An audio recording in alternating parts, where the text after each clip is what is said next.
என்னது டைம் இல்லையா? ஃபோன் பேச டைம் இல்ல, ஃபேமிலி டின்னர் டைம் இல்ல, ஷாப்பிங் டேட்டிங் மீட்டிங் எதுக்கும் டைம் இல்ல. Make time. Take that holiday. GT Holiday. GT Holidays, South India's #1 travel brand. எல்லாருக்கும் வணக்கம். கர்மயோகினிகள் சங்கமம் கொஞ்சம் வித்தியாசமான ஒரு பெயராக இது தெரியும். பெண்கள் சாதாரணமாக அவங்க என்ன வேலையோ என்ன பணியோ அதில் முழுசாக ஈடுபட்டு ஆடம்பரம் ஆரவாரம் அதெல்லாம் அவ்வளவா இல்லாமல் அவங்க பாட்டு பண்ணிகிட்டே இருப்பாங்க. அந்த மாதிரி அன்சங்னு ஆங்கிலத்தில் சொல்லுவாங்க இல்லையா, அந்த அன்சங் ஹீரோயின்ஸாக அவங்க வேலையை கண்டினியூஸாக எந்த எதிர்பார்ப்பும் இல்லாமல் கைமாறும் கருதாமல் எந்த ஆடம்பரமும் இல்லாமல் பண்ணிகிட்டு இருக்கக்கூடிய பெண்மணிகள் பல பேர் வரலாற்றில் இருந்திருக்காங்க. இப்போவும் நிறைய பேர் இருந்துக்கிட்டு இருக்காங்க. அந்த மாதிரியான பெண்மணிகள் எல்லாரையும் ஒன்றா சேர்த்து அவங்களுடைய ஆற்றலை இன்னும் கொஞ்சம் ஒருத்தருக்கு ஒருத்தர் உதவி பெரிதுபடுத்தணும் அப்படிங்கிறது தான் இந்த கர்மயோகினி சங்கமம் என்கிற நிகழ்ச்சியினுடைய நோக்கம். இது வருகிற மார்ச் மாதம் 2ஆம் தேதி கன்னியாகுமரியில் நடைபெற இருக்கிறது. அமிர்தா பல்கலைக்கழக வளாகத்தில் நடைபெற இருக்கிறது. ஏற்கனவே திரு பத்மகுமார் அவர்கள் சொன்னது மாதிரி இது ஒரு பெரிய கூட்டம்னு சொன்னால் சாதாரணமாக ஒரு மீட்டிங் அந்த மாதிரி இல்லாமல் பல பெண்கள் ஒருவருக்கொருவர் சந்தித்து அவர்களுடைய அனுபவங்களை பகிர்ந்து கொண்டு ஒருவருக்கொருவர் அந்த அனுபவங்களால் கிடைக்கக்கூடிய ஆற்றல், அவங்களுக்கு கிடைக்கக்கூடிய புதுவிதமான ஐடியாஸ், ஒருத்தருக்கு சில கேள்விகளுக்கு விடை அதில் கிடைக்கலாம். அந்த மாதிரியாக ஒரு exchange of ideas and exchange of energy அப்படிங்கிற மாதிரி தான் இந்த கர்மயோகினி சங்கமம் இருக்கும். நீங்கள் இந்த ப்ரெஸ் மீட்லேயே பார்த்தீங்கன்னா இங்கே டாக்டர் நிர்மலா அருள் பிரகாஷ் இருக்காங்க. அவங்க ஒரு பெரிய கல்வியாளர். அது மாத்திரமில்லை, ஒரு பெரிய பாரம்பரியம் மிக்க குடும்பத்தில் வந்தவங்க, சமுதாயத்துக்காக நிறைய பணியாற்றி இருக்கக்கூடிய ஒரு பெரிய குடும்பம். அவங்களும் நிறைய அதே மாதிரி நிறைய கல்வி பணிகளில் ஈடுபட்டிருக்கிறவங்க, நிறைய சோஷியல் ஆக்டிவிட்டீஸ் பண்ணுறவங்க. ஆனால் இதெல்லாம் ரொம்ப ஆடம்பரம் இல்லாமல் பண்ணிக்கிட்டு இருக்கிறவங்க. இந்த பக்கம் பார்த்தீங்கன்னா திருமதி நளினி பத்மநாபன் இருக்காங்க. அவங்க டாக்டர் மாலா இருக்காங்க.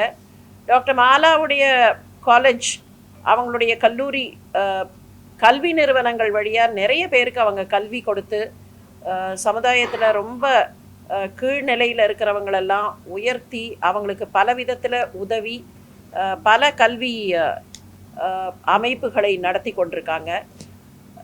நளினி பத்மநாபன் அவங்க ஒரு பேங்க் டைரக்டர் இருந்தால் கூட ஏறத்தாழ வாரத்தில் அநேகமாக ஒரு நாள் 2 நாள் கூட மிச்சம் இல்லாமல் அவங்களுக்குன்னு ஒரு நாள் கூட ரெஸ்ட் இல்லாமல் எனக்கு தெரிந்து பல ஆண்டுகளாக பல சமூக பணிகளில், குறிப்பாக இந்த சுய உதவிக்குழுவில் இருக்கிற பெண்கள் அவங்களுக்கெல்லாம் நிறைய ஹெல்ப் பண்ணிகிட்டு இருக்கிறவங்க.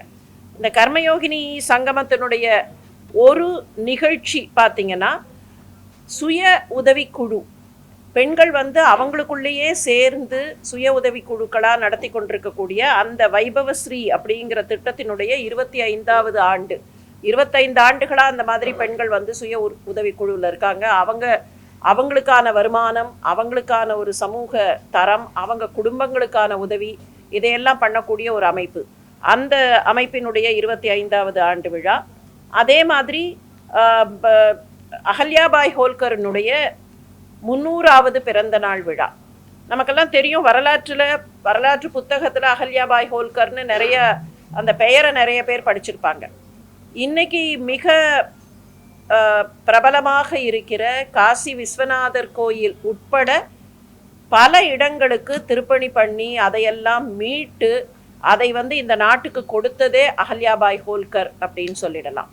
இன்னைக்கு காசி விஸ்வநாதர் கோயில் உலகத்தில் இருக்கக்கூடிய பல பேரை ஈர்க்கிறது. It is a tourist centre மாதிரி. வாரணாசி ரொம்ப டெவலப் ஆயிருக்கு அப்படின்னு சொன்னால் அதுக்கு அகல்யாபாய் ஹோல்கருடைய ஒரு காலத்து உழைப்பு, அவங்க அப்போ எந்த சப்போர்ட்டும் இல்லாமல் அவங்க பண்ணின உழைப்பெல்லாம் தான் காரணம். அந்த ஒரு கோவில் மாத்திரமில்லை, நிறைய இடங்களுக்கு அகல்யாபாய் ஹோல்கர் நிறைய உதவி பண்ணியிருக்காங்க. நிறைய கல்வி நிறுவனங்களுக்கு உதவி பண்ணியிருக்காங்க.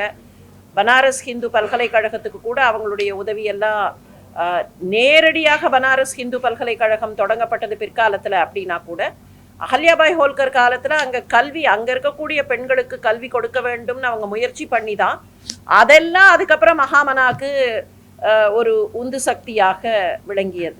அதனால் இந்த மாதிரியான விஷயங்கள் எல்லாம் வெளிக்கொணரவும் இவங்களை பற்றின செய்திகளை வெளியுலகத்துக்கு கொண்டு வரவும் அதே சமயத்தில் இப்போவும் கர்மயோகினிகளாக இருக்கக்கூடிய பெண்கள் அவங்களுடைய வாழ்க்கை அவங்களுக்கு எப்படி நாம் உதவி பண்ணலாம் அப்படிங்கிறது தான் இந்த சங்கமத்தினுடைய நோக்கம்.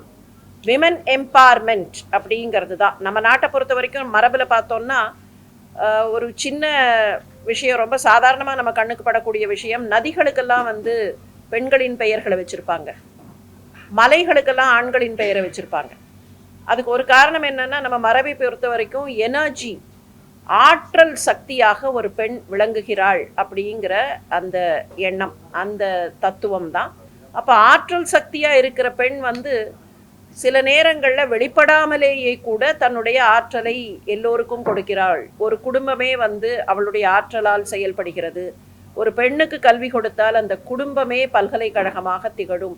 இப்படிப்பட்ட சிந்தனைகள், சமூகத்தை வளர்க்கக்கூடிய சிந்தனைகள், இவற்றை அடிப்படையாக கொண்டுதான் இந்த கர்மயோகினி சங்கமம் நடைபெற இருக்கிறது. இதனுடைய மற்ற டீட்டெயில்ஸ் என்னன்னைக்கு நடக்கிறது அப்படிங்கிற டீட்டெயில்ஸை டாக்டர் நிர்மலா அருள் பிரகாஷ் அவர்கள் இப்போ தெரிவிப்பார்கள். அனைத்து பத்திரிகையாளர் நண்பர்களுக்கு காலை வணக்கங்கள். அவங்க மேடம் சுதா சேஷையன், அவங்க தான் சேர்மன் ஆஃப் த கமிட்டி. அவங்க சொன்னது போல கர்மயோகினிகள் சங்கமம் மார்ச் 2ஆம் தேதி நாகர்கோயிலில் அமிர்தா பல்கலைக்கழக வளாகத்தில் நடைபெற இருக்கின்றது. மார்ச் 2, 2025. அந்த கர்மயோகினி சங்கமம் அவங்க சொன்னது மாதிரி 25 சுய உதவி குழுக்களோட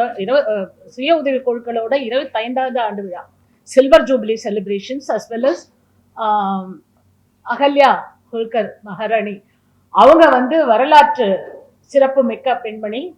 அவங்க கணவரை இழந்து, மருமகனை இழந்து, மகளை இழந்து வரலாற்றில் தடம் பதித்தவர்கள். அவ்வளவு இழப்புகள் இருந்தும் ராஜ்யத்தையும் மக்களையும் துணிச்சலாக காப்பாற்றி பல தியாகங்கள் செய்து ஆன்மீக வழியிலும் அவர்கள் இந்த நாட்டிற்கு வழிகாட்டியாக இருந்தார்கள். அப்படிப்பட்ட வரலாற்று சிறப்புமிக்க பெண்மணியை நாம் போற்றக்கூடிய அளவில் 300வது பிறந்த நாள் விழாவும் மற்றும் சுய உதவி குழுக்கள் அவர்களுடைய குடும்பங்களோடு கலந்து கொள்வார்கள். அடுத்து அவர்கள் சொன்ன மாதிரி, மேடம் சொன்ன மாதிரி, விமன் எம்பவர்மெண்ட், அதாவது பெண்களுடைய மேம்பாடு, இதை குறிப்பாக முன்வைத்து அவர்களுக்கு என்னெல்லாம் வழிகாட்டுதல்கள் தேவை, என்னெல்லாம் செய்ய வேண்டும் என்பதையும் அங்கு பேச இருக்கிறோம். சுமார் 50,000 பெண்கள் கலந்து கொள்ள இருக்கின்றார்கள். மாதா அமிர்தானந்தமயி, சத்குரு மாதா அமிர்தானந்தமயி அம்மா அவங்க இந்த நிகழ்ச்சியில் கலந்து கொண்டு ஆசியுரை ஆற்ற இருக்கிறார்கள். சிறப்புரை என்பது மானனீய ஸ்ரீ தத்தாத்ரேய ஹொசபெலே அவர்கள், அகில பாரத பொதுச் செயலாளர் RSS அவர்கள் கலந்து கொள்ள இருக்கிறார்கள் சிறப்பு விருந்தினராக. அதே போன்று தலைமை டாக்டர் டெஸ்ஸி தாமஸ், ஏவுகணை பெண்மணி என்று சொல்வார்கள் இல்லையா, டெஸ்ஸி தாமஸ் அவர்கள் சிறப்பிக்கிறார்கள். துவக்க உரை மேடம் டாக்டர் சுதா சேஷையன் அவர்கள், துணைவேந்தராக இருந்தார்கள் எம்ஜிஆர் பல்கலைக்கழகம். மற்றும் அவர்களை பற்றி சொல்லவே வேண்டாம், அனைத்து ஆல்ரவுண்ட் பர்சனாலிட்டின்னு அப்படிப்பட்டவங்க அவங்களும் துவக்க உரை தர இருக்கிறார்கள்.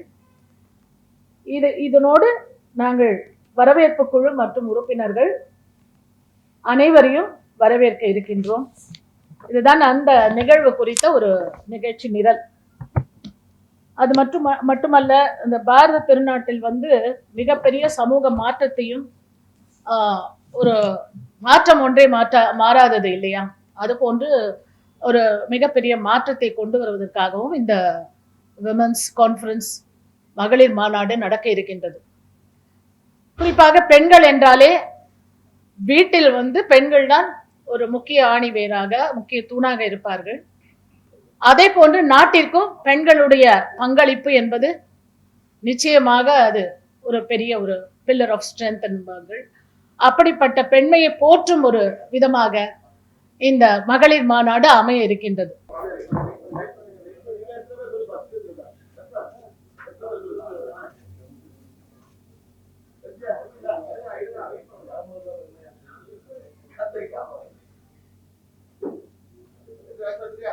அகல்யாபாய் ஹோல்கர் பெயர்ல விருது கண்டிப்பாக கொடுக்க போறோம்.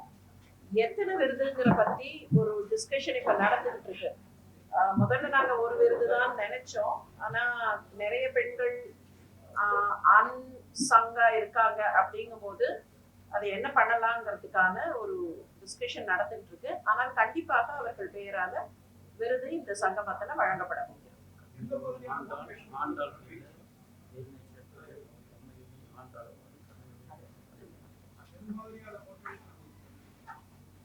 புரியல, எந்த மாதிரி மோட்டிவேஷன்? இல்ல ரெண்டு விஷயம் இதுல. இன்னும் நான் உங்க ஆன்சருக்கு வரதுக்கு முன்னால மத்த ரெண்டு விஷயமும் சொல்லிடுறேன். இன்னும் சில கர்மயோகினிகள் பெயர்ல விருதுகள் கொடுக்கப்பட இருக்கு. அகல்யாபாய் ஹோல்கர் நமக்கு வரலாற்று ரீதியாக தெரிந்த பெயர். 300வது ஆண்டு விழாங்கிறது ஒரு பக்கம்.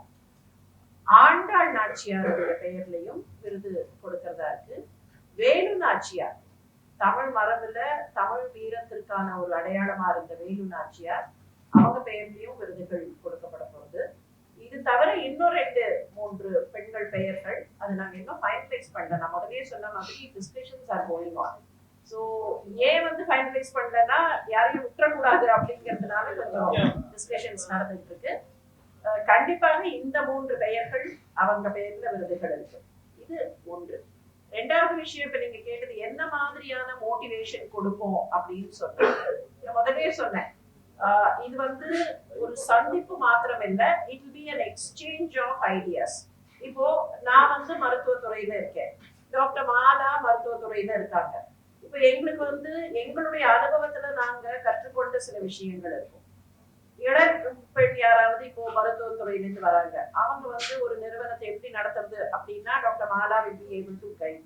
ஸோ இது வந்து அங்க எங்களுடைய அனுபவங்களை வைத்து, எங்களை மாதிரி இன்னும் பல பெண்கள் வரும்போது அவர்களுடைய அனுபவங்களை வைத்து எப்படி ஒருத்தருக்கு ஒருத்தர் உதவி கொள்ள முடியும், வருங்கால தலைமுறைக்கு ஏற்கனவே அனுபவம் பெற்ற எங்களுடைய அனுபவங்களை வைத்து நாங்க எப்படி அவங்களுக்கு உதவி செய்ய முடியும், எப்படி வழிகாட்ட முடியும் அப்படிங்கிறது எல்லாமே. அதனால ஒரு குறிப்பிட்ட துறைன்னு இல்லாம எல்லா துறையிலையுமே இந்த வழிகாட்டுதல் நாங்க பிளான் பண்றோம். இந்த சங்கமத்தும் போது மேபி அதுல வந்து ஸ்மாலர் குரூப்ஸ், இப்போ செவிலியர்கள், மருத்துவர்கள் அப்படி இருக்கிறவங்க ஒரு குரூப்பு, கல்வியாளர்கள் ஒரு குரூப்பு, கல்வி பயிலக்கூடிய மாணவர்கள் மாணாக்கிகள் இருப்பாங்க இல்லையா, மாணவிகள், அவங்க வந்து எப்படி அவங்க எதிர்காலத்தை ஃபேஸ் பண்ணலாம், மேலாண்மை படிக்கிறாங்கன்னா எப்படி ஃபேஸ் பண்ணலாம், எப்படி ஆண்டர்பிரனரா வரலாம்.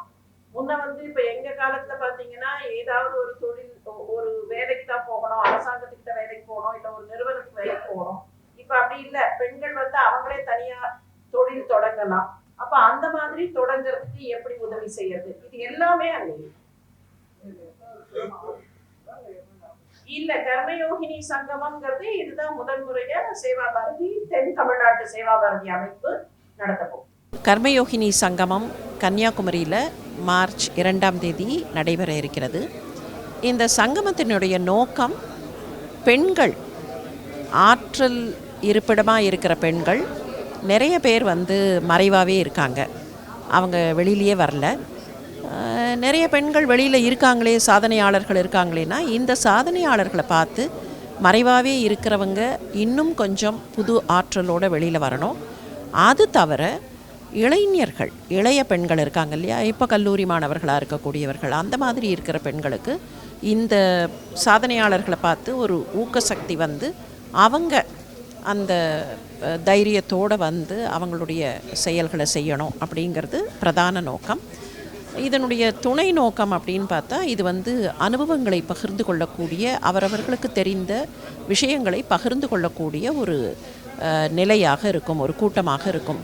ஏற்கனவே அனுபவம் பெற்றவர்கள், ஒரு தொழில் நடத்திய அனுபவம் பெற்றவர்கள், ஒரு சின்ன நிறுவனம் நடத்துகிறவங்க, நீங்கள் பார்த்தீங்கன்னா இதில் இந்த அமைப்பில் இருக்கிறவங்களில் நிறைய பேர் வந்து நிறுவனங்கள் நடத்தக்கூடியவங்க. அப்போ நிறுவனங்கள் நடத்துகிறவங்க எப்படி வந்து இப்போ கல்லூரி படிப்பை முடித்து விட்டு வரக்கூடிய ஒரு மாணவி வந்து எப்படி தான் ஒரு தனியாக நிறுவனம் நடத்தலாம், ஒரு தொழில் முனைவோராக எப்படி அவங்க இருக்கலாம், அவங்க வந்து எப்படியெல்லாம் வந்து தங்களுடைய நிறுவனத்துக்கு ஆதரவு தேடலாம், இந்த மாதிரி விஷயங்களை கற்றுக் கொடுக்கக்கூடிய, தொழில்னு மாத்திரமில்லை எல்லா துறைகளிலுமே அந்தந்த துறைகளில் இருக்கக்கூடிய பெண் சாதனையாளர்கள் மற்றவர்களுக்கு அவங்களுடைய அந்த தொழில் நுணுக்கத்தை, ப்ரொஃபஷ்னல் டீட்டெயில்ஸ் எல்லாம் கற்றுக் கொடுக்கக்கூடிய, எக்ஸ்சேஞ்ச் ஆஃப் வியூஸ் இருக்கக்கூடிய ஒரு சங்கமமாக, ஒரு கூட்டமாக இது இருக்கும். எல்லா பெண்களும் யார் வேண்டுமானாலும் கலந்து கொள்ளலாம். அந்த மாதிரிலாம் இல்லை. உங்களுக்கு தெரிஞ்சவங்க யாராவது இருந்தால் அவங்களையும் அனுப்பி வைங்க. இல்லை, சென்னை அப்படி இல்லை. சென்னை வந்து தலைநகரம் அப்படின்னு நீங்கள் பார்க்கலாம். ஆனால் கன்னியாகுமரிங்கிறது பல விதங்களில் வரலாற்று சிறப்புமிக்க, ஆன்மீக சிறப்புமிக்க ஒரு இடம். நீங்கள் அந்த பேரே வச்சுக்கிட்டு பாருங்களேன், கன்னியாகுமரி ஒரு தனியாக ஒரு பெண், நீங்கள் தெய்வம் அப்படின்லாம் சொன்னால் கூட தன்னந்தனியாக ஒரு பெண் வந்து பல ஆண்டுகளுக்கு முன்னால் தனியாக நிற்கிறேன் அப்படின்னு காட்டக்கூடிய அந்த ஒரு சிம்பாலிக் தைரியம் இருக்கு இல்லையா, அந்த சிம்பாலிக் தைரியத்துலேருந்து டிரைவ் ஆகணும்னு ஆசைப்பட்டோம். அதனால தான் கன்னியாகுமரியை தேர்ந்தெடுத்தோம்.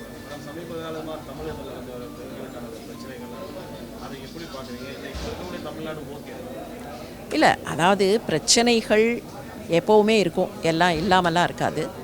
ஆனால் அந்த பிரச்சனைகள் சில நேரங்களில் கொஞ்சம் அதிகப்படுற மாதிரி நமக்கு தெரியும், சில நேரங்களில் நம்ம கண்களுக்கு அது வெளியில் வரும். இப்போ ரிப்போர்ட்டே ஆகலைன்னா தெரியாது, ரிப்போர்ட் ஆறது அதிகமாக இருக்கலாம். இப்போ எல்லா காரணங்களும் இருக்குது. முன்னையை விட இப்போ வந்து மீடியா நிறையா இருக்குது, முன்னையை விட சோஷியல் மீடியா நிறையா இருக்குது. அதனால் everybody gets to know everything. இதுக்கு வந்து ஒரே ஒரு தீர்வு தாங்க, விழிப்புணர்வு அதிகமாகணும். பெண்களை மதிப்பது அப்படிங்கிறதும் மனிதர்கள் ஒருவரை ஒருவர் மதிப்பது. நான் வந்து பெண்கள் மட்டுமே கரெக்டு, பெண்கள் தப்பு அப்படின்னே நான் சொல்ல வரல. இது வந்து ஒரு விழிப்புணர்வு. ஒரு வீட்டில் வந்து ஒரு பையனும் இருந்து ஒரு பொண்ணும் இருந்தால் எப்படி ஒருத்தர் மதிக்கணும் அப்படிங்கிறத வந்து நம்ம எல்லா லெவல்லையும், அவங்க சின்ன குழந்தையிலேருந்து வளர்றதுலேருந்து அந்த இதை கொண்டு வந்தால் தான் இது சரிப்படும்.